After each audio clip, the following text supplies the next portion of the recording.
Assalamualaikum warahmatullahi wabarakatuh. Waalaikumsalam warahmatullahi wabarakatuh. Kami dari kelompok 5 akan membahas tentang kewirausahaan tentang minuman boba bersama teman saya, bersama Kak Nizar. Nizar. Ini adalah salah satu pelaku usaha minuman boba. Untuk Kak Nizar, menurut Anda ini bagaimana mengelola bisnis minuman boba yang baik itu menurut Anda gimana, Kak? Ya, sebelum kita mulai bisnis, kita mencari peluang di masa era di mana itu ada tren. Iya. Ketika bisnis tersebut tren, contohnya ketika dulu kan seperti Thai tea. Iya. Ingat kan, waktu Thai tea dulu ketika waktu trennya Thai tea, semua orang buat Thai tea semua. Iya. Setelah ada Thai tea, saya waktu itu kelas 3 SMA dan itu saya emang penggemar Thai tea waktu di sekolah. Iya. Kemudian habis lulus sekolah, saya mencari boba itu, wah ternyata enak toh. Akhirnya setelah itu pada buka boba dan banyak lah sekali yang buka boba di Kudus. Setelah aku minum, wah enak banget ya boba di Jepara kayak belum ada. Mungkin waktu dulu ki boba tem belum ada ya. Masih sedikit ada, cuma masih sedikit. Setelah itu saya berpikir gimana ya kira-kira kalau seumpama bisnis boba ini saya terapkan di Jepara, kira-kira masuk apa enggak. Setelah itu waktu lulus SMA saya membuka bisnis minuman boba itu di Kudus dulu pertama. Di Kudus. Kemudian di Kudus setelah berjalan 1 tahun tuh bangkrut naik. Setelah itu saya pindah ke Jepara. Akhirnya Jepara udah membuat desain gerobak yang kontainer yang buat standar jualan. Setelah itu saya mendirikan boba itu dan kita ketika mulai bisnis emang harus mencari peluang. Yang pertama Tren, peluang. ya peluang dan di masa tren. Oh, iya.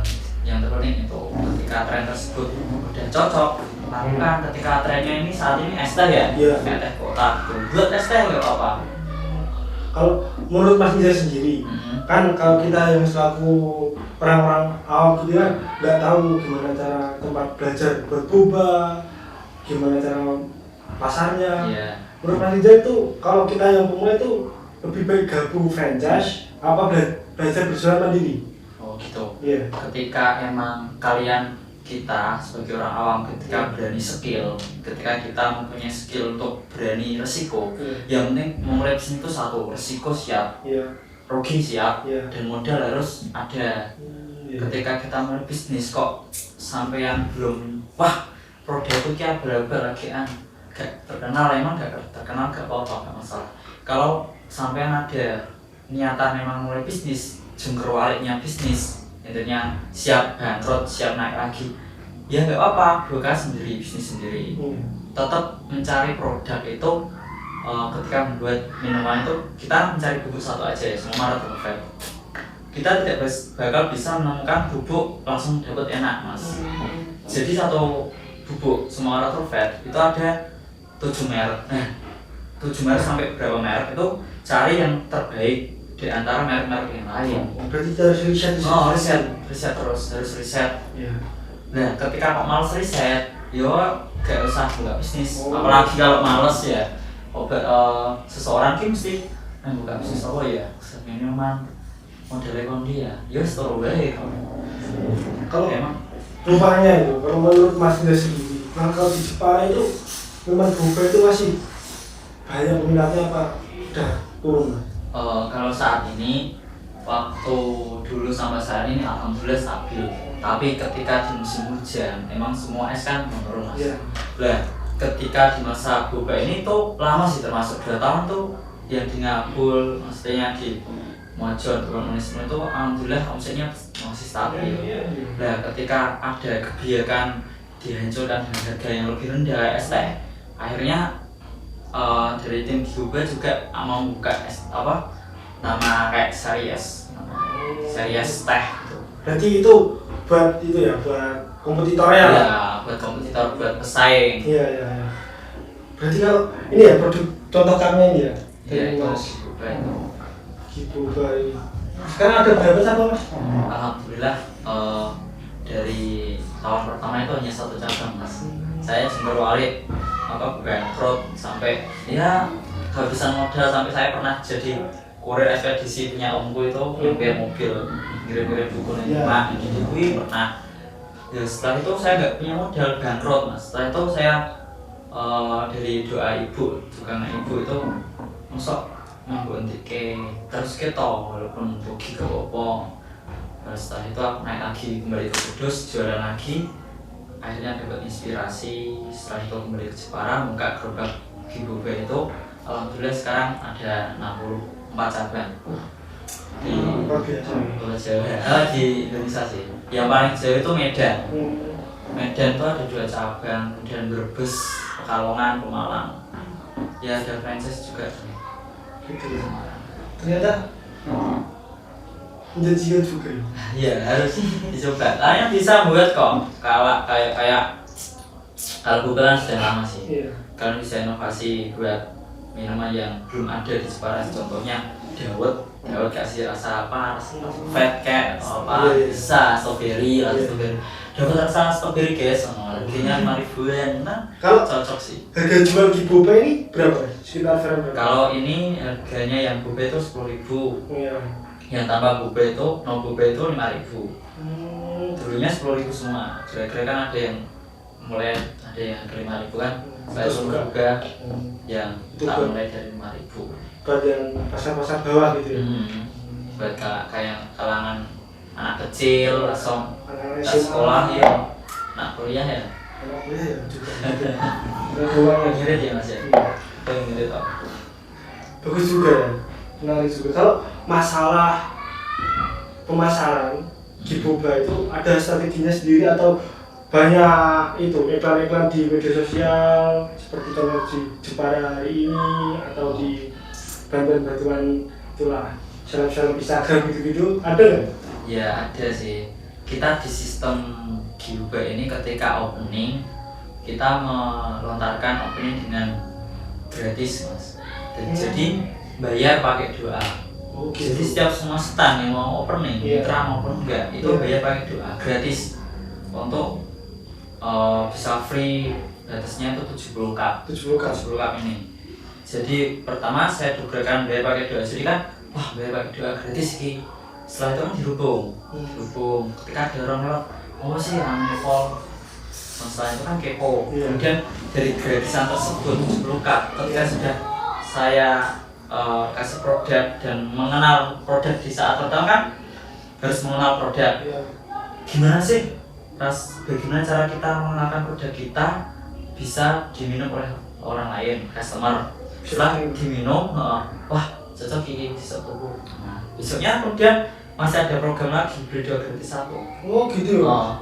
Setelah itu ya beli pada umumnya gitu kan. Itu bayar pakai doa. Dan kemudian setiap hari Jumat alhamdulillah itu di stand saya yang saya pegang itu kayak mitra yang saya pegang itu setiap Jumat alhamdulillah ada berkah, Jumat berkah. Jadi gratis 15 cup per stand. 15 cup per stand. Itu setiap hari Jumat? Setiap hari Jumat. Nanti di dalam Mister toh apa? Pembeli pertama atau gimana? Enggak, kalau udah beres pasang baru diambil. Gitu. Tapi jamnya tidak nentu, soalnya kalau jamnya nentu buat langganan. Oh iya. Anak kecil itu biasanya jam 2 itu anak-anak wah ayo jam 2 ke Wisnu ke Boba ada gratisan gitu mas. Makanya diacak jamnya gitu ya. Untuk biasanya kalau marketnya gitu-gitu ya cuma. Iya biasa. Di stand buat promo gitu-gitu ya. Langsung ada di medsos itu ada info seputar Jepara, tau nggak? Itu pernah waktu opening dulu ikut di info seputar Jepara, langsung kayak yang selebgram belum pernah. Selebgram apa belum pernah. Baru apa info seputar Jepara. Itu dapat income-nya nggak mas? Dapat itu ya? Dapat keuntungan dari itu nggak? Promosi di info seputar Jepara gitu? Iya. Ngerasa sih. Setelah itu kan tak tanya mas, mana ngerti ini gratis kok di Kopui mas, suka suara. Berarti Wah, pemasaran di sosial itu luas gitu ya? ya itu apalagi sekarang kan di masa milenial, masanya medsos kan. Apapun kan bisa diketahui di medsos, tren apapun kan kita bisa tahu. Berarti boba gitu, gabung di boba. Masnya ini buka kemitraan gitu? Iya, enggak kemitraan. Untuk produksinya pure buatan sendiri apa? Yang untuk bubuk tetap kita ngambil dari kiloan, maksudnya ada supplier banyak, supplier banyak. Cuma beda-beda supplier sih. Soalnya kan dari tadi riset. Oh iya. Semua mereknya si A. Iya. Yang di Rovet enak ya ambil si A, Rovet. Cuma Mataro itu belum mesti si A enak mas. Jadi ambil di si Z. Iya. Kalau bubanya sendiri produksi sendiri? Jadi tetap beli yang sudah Sudah ada. jadi, tinggal godok sih, simpel. Iya. Belum ada mesinnya. Kalau mesin buat boba ini mahal. Gitu. Tor nggak ada waktu mas. Kalau boba ini kan udah mulai kan 2 tahun yang lalu lah. Iya. Kalau menurut Mas tuh varian boba apa sih yang paling laku gitu di stand-stand Mas? Varian yang favorit Iya. buat customer. Jadi ketika itu varian yang saya tanyain kepada customer itu rata-rata coklat. Itu kan kita tidak mengambil risiko. Maksudnya orang wah minum coklat gue aman, pasti enak. Iya. Kedua taro, Rovet, Iya. Oreo itu varian yang favorit. Favorit itu. Dibandingin hal lain. Kalau kayak anak kecil itu sukanya mas strawberry. Rovet, warnanya kan merah sih. Iya. Tuh. Berarti kalau pasarannya, harga pasarnya kan 10 ribuan. Ada yang 5 ribuan tanpa boba gitu. Ya kalau menurut saya Mas, ya udah gimana ya, udah menjamu semuanya lah. Iya. Alhamdulillah kan. Tapi kalau buat anak muda lah, saran-saran buat Mas itu kalau jualan boba itu gimana ya? Kita harus yang tekun di apa? Kita harus buang kalau misal pemilihan lokasi buat diri stand, dan ideal di mana, gitu-gitu. Menurut Mas itu yang ideal di mana Mas? Ketika kita membuka bisnis itu apapun bisnisnya itu kita mencari tempat yang strategis. Iya. Itu kunci utama jualannya laku lah. Maksudnya kalau sampean jualannya di hutan ya sepi toh, nggak ada yang beli. Yang penting ketika mau beli jual cilok, wah kudu jualan cilok neng tengah jalan ya nggak mungkin. Maksudnya neng pinggir-pinggir jalan kayak di Pantura kan nggak mungkin. Jadi wah cocok bagi yang aku mahasiswa ketika istirahat oleh gitu. Wah buku pentol, akhirnya kan pentolnya itu jual. Kalau di sepi-sepi ya nggak ada yang beli. Boba kan khususnya kan anak-anak muda gitu yang penggemarnya lah. Kalau masa itu kalau melihat tempat-tempat gitu biasanya itu ambil-ambil atau yang di dekat sekolah gitu, apa yang dekat keramaian seperti di taman gitu ya. Ya kayak contohnya itu di taman lah, kayak seperti di Taman Ngabul itu kan ada stand situ. Di situ kan biasanya yang rumah besar gede itu loh. Itu kan kayak dulu itu nggak ada yang jualan mas. Ketika itu saya memberanikan diri, wah kayak sepan kudus gila lewat sudah Ngabul ketok atau langsung gawe. Setelah itu saya memberikan itu, kemudian kebab dan lain-lain menyusul. Setelah itu ada sosis dan lain kan. Contohnya sosis itu kan dia mencari tempat yang strategis. Selama dia nggak di Ngapur mungkin nggak beda lagi penjualannya. Ketika tetap per tempat itu tetap beda omsetnya mas. Di sana di Unisnu sama di Ngapur itu omsetnya beda. Intinya cari tempat strategis. Yang pertama kan yang strategis, yang kedua kita konsisten, berani gitu kan. Berani mengambil risiko. Ya, boba ini kan udah pemilihan kita untuk usahanya udah banyak. Kalau masnya itu udah kepikiran nggak gitu ada inovasi-inovasi gitu buat boba gitu? Contohnya inovasi gimana ya? Misal ada trik pemasaran seperti pemasarannya bisa baik Gojek gitu-gitu. Oh, kayak Online gitu gitu. ada sih Grab. Oh, udah Grab pakai ada. Grab. Oh, yang Indonesia itu ada Grab, Grab. Full Grab, pakai Grab. Pasang dulu itu ada promo itu sebentar tuh beli boba dapat kupon, kuponnya ada nano apa kayak boneka boba.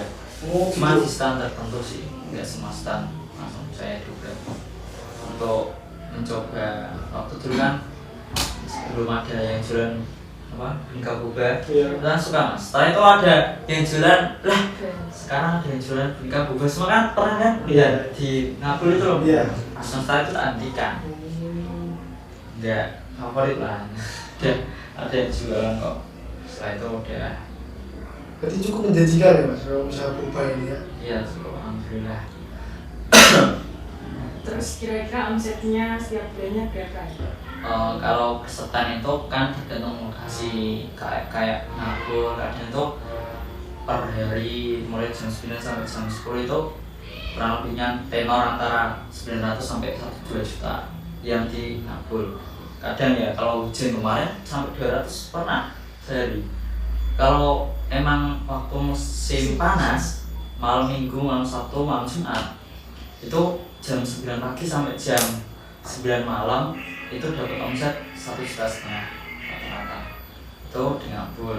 Kalau kayak di Unisno itu masih 700-800 per hari. Kemarin hujan ya turun kan 200. Emang hujan apapun jualannya. Baik Mas Mirza, boleh kasih kita tips dan trik untuk kita yang baru mau mulai usaha? Tips dari Mas Mirza apa? Ya, ketika kita mau memulai usaha kita harus menunjukkan tadi ya konsisten, riset dan lain-lain. Dan ini ada suatu kata yang bisa bikin kita semangat untuk membuka usaha yaitu duit. Ketika seseorang itu pasti membutuhkan duit kan.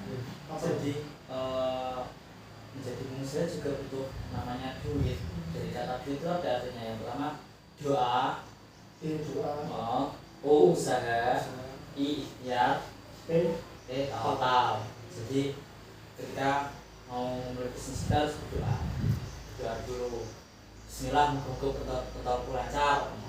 Nah, usaha bisa riset, cari pentol yang terbaik. Selama contoh kayak pentol mencari riset, langsung mencari tempat yang strategis itu usaha. Setelah itu ya udah kita pasrah kepada Allah. Kemudian tawakal, apapun hasilnya kita harus bersyukur. Jadi duit, jadi tetap harus bisa mengisikan diri kita untuk menjadi sukses. baik Mas Mirza, makasih atas kesempatannya. Oke. Untuk teman-teman yang mau memulai usaha, ada peluang dari Mas Mirza, yaitu ada boba atau apa itu yang kalian ada yang ada di pilihan kalian, atau mau gabung di Giboba juga bisa ya Mas Mirza. Kunjungi Instagramnya di Giboba Official. Makasih Mas Mirza. Sekian dari kami. Wassalamualaikum warahmatullahi wabarakatuh. Waalaikumsalam warahmatullahi wabarakatuh.